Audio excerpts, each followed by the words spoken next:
بیان د هغې روایاتو کې چې راغلي دي دې باره کې چې د شپې اذان شته او که نه شته. د اذان باره کې ماسپښین، مازدیګر، ماښام، ماسخوتن دې څلورو ټیمونو اذان کې د ټولو ائمو اتفاق دی چې دا به په وخت کېږي، او که د وخت نه مخکې شو نو دا واجب الاعاده دی، اعاده یې ضروري ده، بیا به دوباره کېږي. صحیح ده. د سحر په اذان کې اختلاف دی چې دا د شپې وشي د وخت نه مخکې وشي نو دا څنګه دی. امام ابو حنیفه او امام محمد وایي دا واجب الاعاده دی، دوباره به کېږي. او ائمه ثلاثه او امام ابو یوسف وایي دوباره به نه کېږي.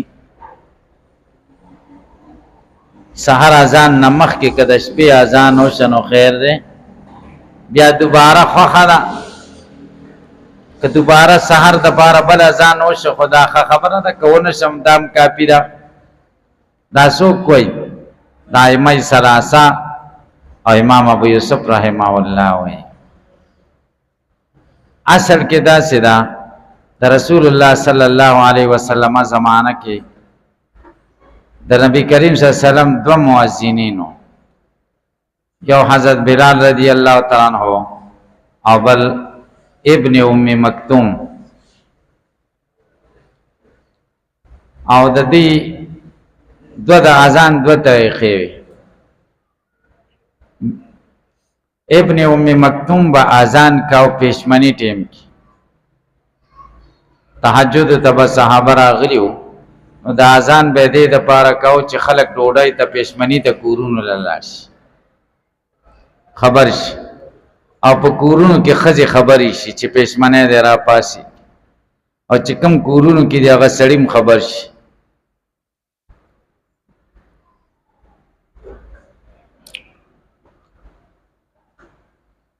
تاسو په خبره باندې پوه شئ. بیا به چې کله سحر شه، سحر به اذان بلال رضی الله تعالی عنہ کاو. اول داسې صورت، بیا داسې چل جوړ شو چې د حضرت بلال رضی الله تعالی عنہ سترګو نظر کې لږ فرق راغی، سترګې کمزورې شو. یا ورځ اذان وکړه د وخت نه وړاندې، نو نبی کریم صلی الله علیه وسلم ورته ویل چې الا اثر اعلان وکړه چې ان العبد نام، بنده وده شوی او بس نه یم پوه شوی، ځکه چې تا اذان وکړو هسې نه چې خلک خراب نه شي، پېشمنۍ پې خراب نه شي، تهجد پې خراب نه شي، ځکه ستا اذان خو د سبا اذان و او د هغه اذان دغه و د شپې و. بیا نبی کریم صلی الله علیه وسلم داسې چلو که چې اذان یې بدل کړ، بلال رضی الله عنه ته دغه اذان ورکړه، پېشمني اذان، او دغه له چې کوم دی دا عبدالله ابن مکتوم غړوندو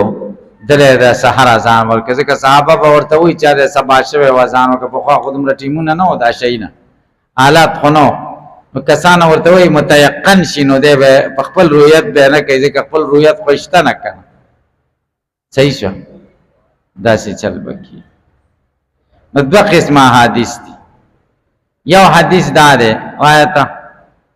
بسم الله الرحمن الرحيم. وبه قال حدثنا قتيبة قال حدثنا الليث عن ابن شهاب عن سالم عن أبيه أن النبي صلى الله عليه وسلم قال إن بلالا يؤذن بليل فكلوا واشربوا حتى تسمعوا تأذين ابن أم مكتوم. بلال رضی الله عنه اذان کوي د شپې، دا اول وخت خبرې دي. فکلوا واشربوا الکا دا د روستی وخت خبرې دي. بلال با اذان کوي، بلال اذان کوي د شپې، تاسو خوراک او اسکاک کوئ. دا ځکه وایي چې خلکو ګمان کاو چې دا بلال خو به د سهار اذان کاو، دا اوس به هم د سهار اذاني وغه د پیشنمي و. نبی اسلام حتی تسمعوا تأذین ابن مکتوم، د ابن مکتوم اذان چې واورئ نو ټیک شو. قال ویسا فی الباب بن مسعود وعن شوع وانس وابي ذر وسمره. ورپسې وایي قال قال أبو عيسى حديث ابن عمر رضي الله عنهما حديث حسن صحيح وقد اختلف أهل العلم في الآذان بالليل فقال بعض أهل العلم إذا أذن المؤذن بالليل أجزأ ولا چې کله مؤذن د شپې اذان وکړي نو دا کافی ده ولا يعيد بیا به اذان کې بل تاجت نشره منګوي چې نبی علیہ السلام په ټول عمر کې کله داسې کړی دي چې مغه د شپې په اذان اکتفا کړی دا سار د پاره نه کړي نه معلومه شو چې دغه نه دی کافی کړه دا قول د مالک او د مبارک او شافعي او د احمد او د اسحاق دی اقال بعض اهل العلم اذا اذن بالليل چې کله اذان وکړي د شپې اعاده دوباره کوي دا سفیان ثوری قول دی او د احناف وروا حماد بن سلمہ ان ایوب ان نافع ابن عمر ان بلالا اذن بالليل بلال د شپې اذان وکړ فامره النبي زما ينادي ان العبد انام چې आवाज وکړي چې بنده ود شوی دی بنده سره ود شوی دی معلومه چې شپې اذان وکړ بلال به قبل از وقت کاو سحر کې نه کاو وایي دای مطلب دی الله قال أبو عيسى هذا حديث غير محفوظ والصحيح ما رواه عبيد الله بن عمر وغيره عن نافع عن ابن عمر رضي الله عنهما أن النبي صلى الله عليه وسلم قال إن بلال يؤذن بليل فكلوا واشربوا حتى يؤذن ابن أم مكتوم ورواه عبد العزيز بن أبي رواد عن نافع أن مؤذنا لعمر رضي الله عنه أذن بليل فأمره عمر رضي الله عنه عمر دغه مؤذن هغه د شپې اذان وکړ عمر ورته سار کې بیا ویل چې اذان دوباره وکړ دی وی وهذا لا يصح دا حدیث نه دی صحیح ولې ځکه د سوچ خلاف لانه ان نافع عن عمر منقطع دی او شاید چې حماد ابن سلمہ اراد هذا د سلمہ حماد ابن سلمہ دا حدیث مراد حماد ابن سلمہ روایت کم یو ها حماد ابن سلمہ روایت کم یو وروا حماد ابن سلمان ایوب ان نافع ابن عمر ان بلالا اذن بن فامر ابن ينادي ان العبد نام بندو د شوه ده او بیا بازانو کما وای په دغه حماد هم دغه د عمر واقع مراد او ول تر بلال ته پکې راغله خلق پکې راغله دا وای چې ځکه بلال خو مطلب د شپې اذان نه کو بلال خو بسار کې کاو د باندې ګډوډې شم راغله امام ترمذی باندې ځکه دا خدای اول وخت کې به د شپې اذان کوو هم دا سار کې اذان کوو دمو بیا خود سره شپې ته بدل شکر وصحیح روایت د عبد الله ابن عمر ده وغير وعين ان نافع عن ابن عمر وزوري عن سالم بن النبي صلى الله عليه وسلم قال ان بلالا يؤذن بليل قال ابو عيسى ولو كان حديث حماد صحيح لم يكن لهذا الحديث معنى دې حدیث د بار به معنا نشي چې بلال د شپې اذان کوي بیا دې څه مطلب چې تین العبد نام بنده و دې شوی خو شپې اذان وکړه کنه بس خبر خلاص شو قبل از وقت خو نه ده کړه شپه قبل از وقت ده کنه اس قال رسول الله صلی الله علیه وسلم بلال یؤذن بليل فانما امرهم فيما استقبلوا فقال ان بلالا یؤذن بليل ولو انه امره باعاده الاذان كما رو به اعاده اذان کړو ان اذن قبل طلوع الفجر د سار نمخ کې اذان وکړ بیا ورته نبی علیہ السلام ویلي چې دوباره وکړه بیا به دې نه ویل چې نبی بلالا یؤذن بليل ځکه شپې اذان یو ځل وکړو نبی علیہ السلام ورته ویلي دوباره وکړه ان بلالا یؤذن بليل څه مطلب نمنګ ان بلال یؤذن بليل دا مطلب دی چې دوباره د شپې ډیوټي بلال تسپارل شوی دا او چې یادای په کړه دا هغه اولنې وخت چې د سار ډیوټي وورته الکه تاسو به پوښتنه ورپسې شه قال علي بن المديني حديث حماد بن سلمة عن ايوب عن نافع عن ابن عمر رضي الله عنهما عن النبي صلى الله عليه وسلم وغير محفوظ واخطا فيه حماد بن سلمہ په کې خطا شوی دی دا عمر قصه دا عمر واپس کړی دی اذان دوباره کړی دی د نبی اعظم ته منځو کړی خدا وهم دی الله پاو ما جا پی کرایت الخروج من المسجد بعد الاذان جمعه نه د اذان نه وروسته وتل مکروه دی الکه زمونږ د دیو علاقو او د عرب او ډېر فرق دی عرب یو کار کوي چې څنګه اذان وشي ما دا غړې نه دا غړې مې برابر کړې و دا سعودي د ټیم سره نو ته پکې ټیمونه خي چې څنګه به غړې ټنګو کو بسل ته بازان شروع ټیم به داخل شي اچھا اذان به وشو 15 منټه یا شپږ منټه چې چا به نپل کول څلور 15 منټه څلور 15 رکعات نپل به وکړو او یا بچ پیسې په سنت به هغه سنت به وکړو بس فورن بچا مو درې دا نو الته خروج من المسجد بعد الاذان مکروه ده ځکه تفویض د جماعت پکې راځي جماعت یقینا جمع پاو کېدا دا زمونږ دی علاقو کې خو چې اذان وشي او بیا جماعت کې بستر شي خوب بدرش ته چې ورځي امام چې ورځي او جمع کېږي نسپینګیرو پکې خوب هم کړي بیا د سبا منځونه کوي په دې وری کې تاسو په خدای یقین وکړئ چې دسه ده ما دې لیدلې دي په کم یو ته به انفرادي وایي نو چې تاسو درنه کوي نو موږ یې څه کوو چې بیا د څه کوي نو موږ به څه کوو څنګه اړ یو سړی د انفرادي نشي ویل چې دا تاسو کې نو مطلب دا دی چې زمونږ په دې علاقو کې نیمه ګنټه مخکې اذان کوي اذان وشي سړی وته هم شي خدا دا چې بیا به راځي جمع ته بیا راتللی که ووتې هم خیر دی او که د چا عذر و خو بغیر وتل یقیني دي بیخي بلا کراهت جایز دی امامي بل ځای کې جمع ورکوي او بیا بل جماعت کې جمع لځي نو خیر دی وبه قال حدثنا عناد قال حدثنا وكيع عن سفيان عن ابراهيم بن مهاجر عن ابي الشعثاء قال خرج رجل من المسجد بعدما اذن فيه بالعصر فقال ابو هريره رضي الله عنه اما هذا فقد عصى ابا القاسم رضي الله عنه ابو القاسم صلی الله علیه وسلم مخالفت وکړ او ال تدې ټیم اذان کې تیری کی اذان خپل اذان کې شپږته منټه کې اذان وشي او شپږته منټه ور کې د اذان نرست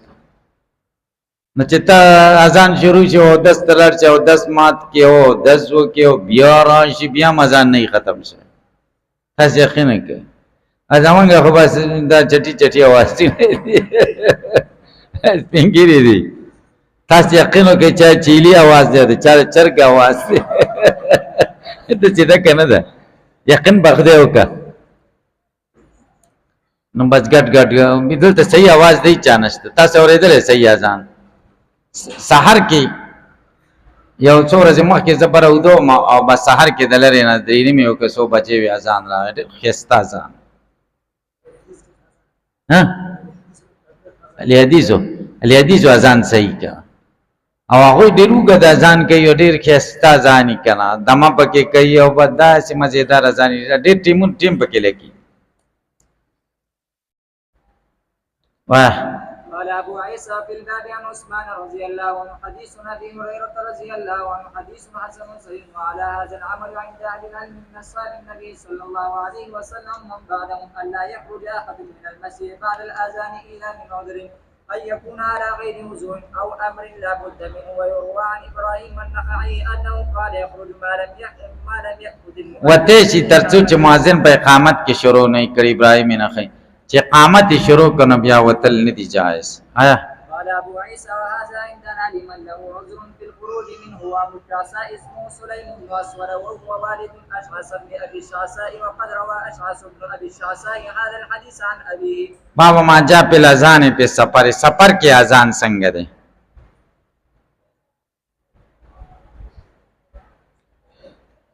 الکه به پوښتنه د حناف په مذهب دار چې سفر کې اذان کول غوړه دي او پر خودل مکروه تنزیه دي کې چا پر خود خیر ده او اقامت بکای ځکه اذان د لري لپاره کې چې خلک راجم شي او سفر کې خمرګری ټول یو ځای کې نو حالت اذان له ضرورت نشته او که چاو کنو خبره ده وای ابي قال حدثنا محمود بن غيلان قال حدثنا وكيع عن سفيان عن خالد الحذاء عن ابي قلابه عن مالك بن الحويرث رضي الله عنه قال قدمت على رسول الله صلى الله عليه وسلم انا وابن عمي لي فقال لنا اذا سافرتما فاذنا واقيما ولي چې کله تاسو مسافري کوئ نو اذان کوئ اقامت کوئ او امامت دې ته کوم چې مشریه قدی امامتي کوي الا قال أبو عيسى هذا حديث حسن صحيح والعمل عليه عند أكثر أهل العلم اختاروا الآذان في السفر وقال بعضهم تجزئ الإقامة إنما الآذان على من يريد أن يجمع الناس والقول الأول أصح وبه يقول أحمد وإسحاق باب ما جاء في فضل الاذان په فضیلت د اذان کې او د مؤذن کې اذان ډېر لوی شی دی وای وبه قال حدثنا محمد بن حميدي الرازي قال حدثنا متميلة قال حدثنا أبو حمزة عن جابر عن مجاهد عن ابن عباس رضي الله عنهما أن النبي صلى الله عليه وسلم قال من أذن سفرا چا چې اذان وکړو کاله محتسبا په داسې حال کې چې ثواب غواړي کتبت له برات من النار او بل کله شي د تخلاصې د اور نه چې د جهنم نه بچو کاله چې څوک مسلسل اذان وکړي دا څومره غټ فضیلت واه قال أبو عيسى في الباب عن ابن مسعود وثوبان ومعاوية وأنس وأبي هريرة وأبي سعيد رضي الله عنه حديث ابن عباس رضي الله عنهما حديث غريب وأبو تميلة اسمه يحيى بن وازين وأبو حمزة السكري اسمه محمد بن ميمون وجابر بن يزيد الجعفي زعفه تركه يحيى بن سعيد وعبد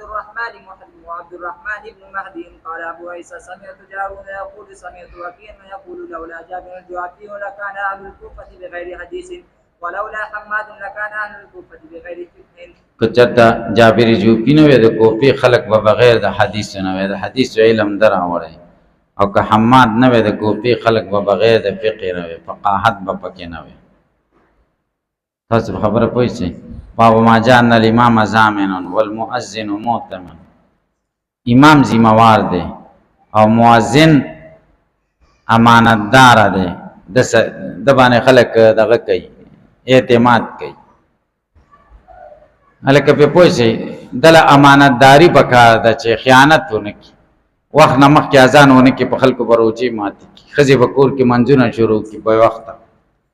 ځکه ښځې خو اذان لګوري روجم په اذان خلک ماتوي او منځم الله. وبه قال حدثنا عناد قال حدثنا ابو الاحوص ابو معاويه عن الاعمش عن ابي صالح عن ابي هريره رضي الله عنه قال قال رسول الله صلى الله عليه وسلم الامام ضامن والمؤذن مؤتمن اللهم ارشد الائمه. خدای امامانو ته سم لار وښیي والمغفر للمؤذن مؤذنینو کوم تقصیر شوی دا ورته وښایي